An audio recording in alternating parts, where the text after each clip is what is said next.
See, in the face of large-scale violence, when the silent majority keeps quiet, I would say that silence is worse than violence.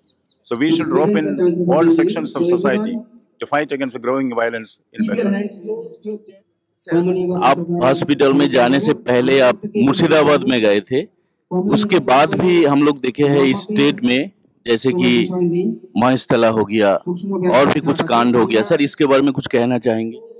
Sir, आप बोले थे कि मुर्शिदाबाद में जो visit करने के बाद ऐसे कुछ उपद्रुत इलाका में 356 या 355 आप सुपारिश करेंगे, तो ऐसा कुछ हाल आपके नजर में कुछ है মহেশতলা ऐसा कुछ इंसिडेंट में कुछ रिपोर्ट आप सेंट्रल गवर्नमेंट को भेजेंगे?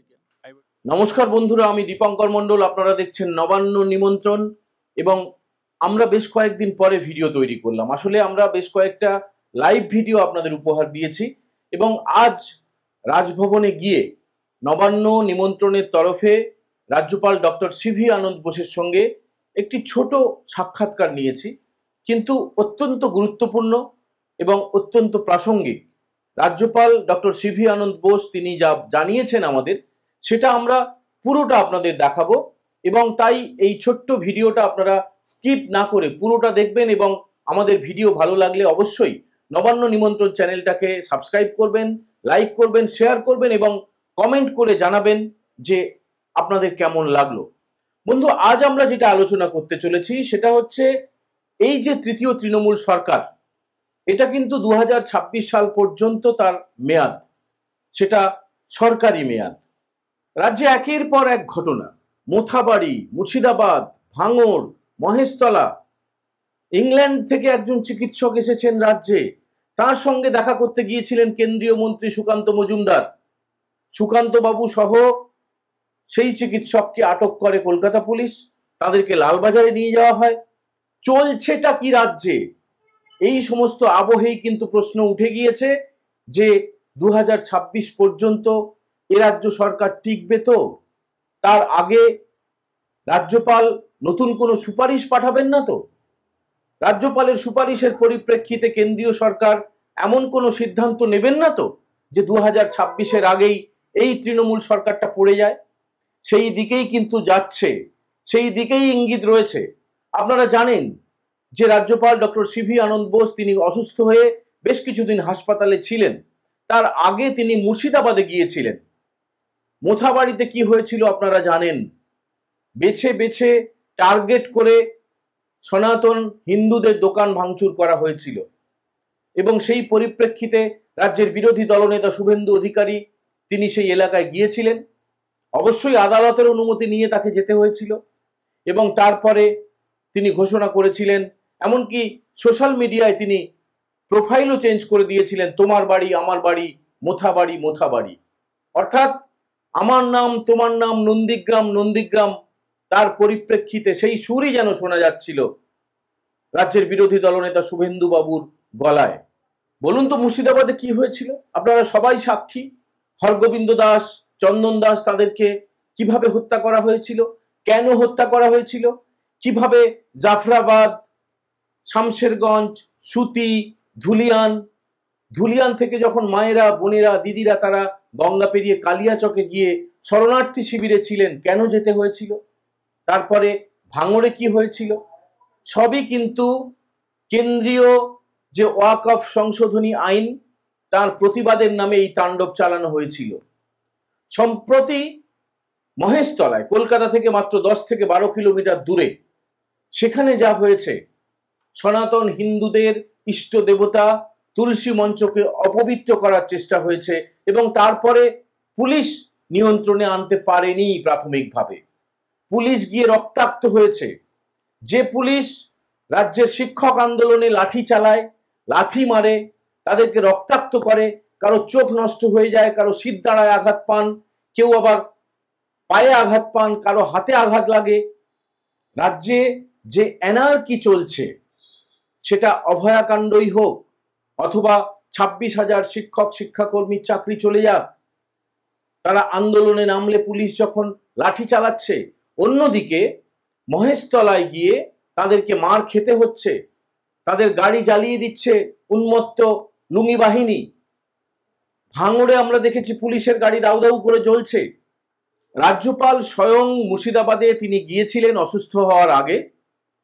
তিনি মুর্শিদাবাদ পরিদর্শন করে আসার পরে আমরা যা জানতে পেরেছিলাম যে একটি রিপোর্ট পাঠানো হয়েছিল এই ধরনের উপদ্রুত এলাকাগুলোয় যাতে রাষ্ট্রপতি শাসন জারি করা হয়। এরপরে কিন্তু এসব ধরনের ঘটনা থেমে যায়নি, একের পর এক চলছে, একের পর এক চলছে। স্বাধীন দেশে, স্বাধীন রাজ্যে সেখানে একজন মানুষ আরেক জায়গায় যেতে গেলে পুলিশ বাধা দিচ্ছে। যে ঘটনা হয়ে গেল কালীঘাট এলাকায়, যে ঘটনা হয়েছিল মুর্শিদাবাদ যাওয়ার সময়, যে ঘটনা হয়েছিল মহেশতলা কাণ্ডে, আপনারা সমস্ত কিছুর সাক্ষী। কেউ কলকাতার পাশে মহেশতলা পুরসভায় যেতে পারবে না, সেখানে পুলিশের কাছে অনুমতি চাইলে পুলিশ সেখানে নিষিদ্ধ বলে দিচ্ছে। আমি রাজ্যের বিরোধী দলনেতা শুভেন্দু অধিকারীর কথা বলছি। আদালত থেকে তাকে অনুমতি নিয়ে মহেশতলায় যেতে হয়েছিল, আদালত থেকে অনুমতি নিয়ে তাকে মুর্শিদাবাদে যেতে হয়েছিল। সেখানে হাউ হাউ করে আক্রান্তরা কেঁদেছেন, আক্রান্তদের পাশে সরকার দাঁড়ায়নি বলে অভিযোগ উঠেছে। এবং রাজ্যের বিরোধী দল ভারতীয় জনতা পার্টি এবং রাজ্যের বিরোধী দলনেতা শুভেন্দু অধিকারী তিনি কিন্তু আর্থিকভাবে শুধু সাহায্য করেছেন তাই নয়, মানবিকভাবে মন্দিরগুলিকে পুনর্গঠন করেছেন। যাদের জামা কাপড়, যাদের ঘর বাড়ি ভেঙে গিয়েছে, পুড়ে গিয়েছে, সেগুলোকেও তিনি সারিয়ে দিয়েছেন। আর এই সব নিয়ে যখন বিরোধীরা বিধানসভায় সরব হচ্ছেন, তারা আলোচনা চাইছেন, অর্থাৎ বিরোধী পরিষদীয় দলের সদস্যরা রাজ্যের বিরোধী দলনেতার নেতৃত্বে তারা যখন আলোচনা দাবি করছেন, একের পর এক ক্যান্সেল হয়ে যাচ্ছে। ব্যক্তিগতভাবে রাজ্যের মুখ্যমন্ত্রী মমতা বন্দ্যোপাধ্যায়, বিজেপির যারা বর্ষিয়ান এমএলএ, যারা বিধায়ক, মহিলা বিধায়ক, শিখা চট্টোপাধ্যায়, অগ্নিমিত্রা পাল, শুভেন্দু অধিকারী, তাদেরকে ব্যক্তিগতভাবে আক্রমণ করছেন, তাদেরকে বিলো দ্য বেল্ট হিট করা হচ্ছে। একদিকে আলোচনা করতে না পেরে তারা ওয়াকআউট করছেন। বিধানসভার ভিতরে, বিধানসভার বাইরে প্রত্যেক দিন উত্তাল হচ্ছে রাজ্য রাজনীতি। এমতো পরিস্থিতিতে প্রশ্ন উঠছে যে রাজভবন কেন চুপ করে আছে? রাজভবন কি সত্যিই চুপ করে আছে? রাজ্যপাল ডক্টর সিভি আনন্দ বোস, যিনি প্রাক্তন আমলা, প্রাক্তন আইএএস, কেরলের একাধিক সরকারি দপ্তর তিনি সামলেছেন, কেন্দ্রীয় সরকারের দায়িত্ব সামলেছেন, এর পাশাপাশি তিনি একাধিক বই লিখে ফেলেছেন। সুলেখক হিসেবে, ভালো মানুষ হিসেবে তার পরিচিতি রয়েছে। তিনি কি চুপ করে আছেন? আসুন আমরা রাজ্যপাল ডক্টর সিভি আনন্দ বোসের বক্তব্য, তার এক্সক্লুসিভ ইন্টারভিউ পুরোটা দেখে নিই। See, today is International Yoga Day. The entire world has understood the wisdom of ancient India and yoga, which has been given and perfected by the rishis. The world has accepted that India is certainly the universal guru. आप hospital में जाने से पहले आप मुर्शिदाबाद में गए थे, उसके बाद भी हम लोग देखे हैं इस स्टेट में, जैसे कि महेशतला हो गया और भी कुछ कांड हो गया। सर, इसके बारे में कुछ कहना चाहेंगे? See, in the face of large-scale violence, when the silent majority keeps quiet, I would say that silence is worse than violence. So we should rope in all sections of society to fight against the growing violence in Bengal.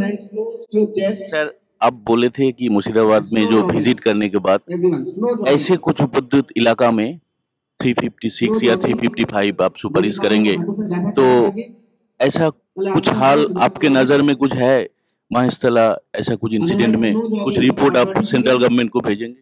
I would not like to discuss constitutional matters in the public. Sir, many many thanks. बहुत আমাদের সঙ্গে ছিলেন এ রাজ্যের রাজ্যপাল doctor CV আনন্দ বোস।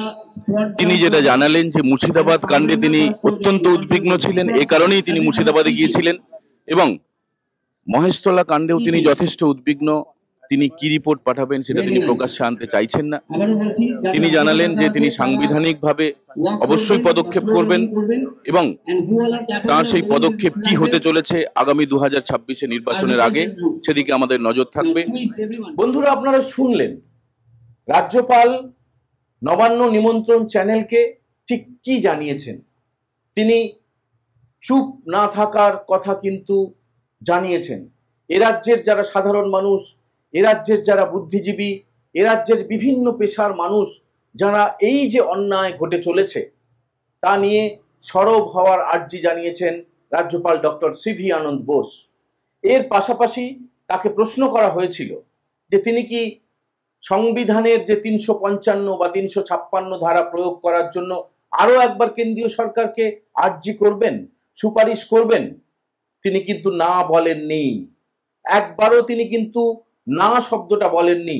তিনি শুধু জানিয়েছেন যে যেহেতু এই বিষয়টা অত্যন্ত স্পর্শকাতর, এই বিষয়টা প্রশাসনিক সিদ্ধান্ত, এই কারণে তিনি প্রকাশ্যে সংবাদ মাধ্যমের সামনে এখনই মুখ খুলবেন না।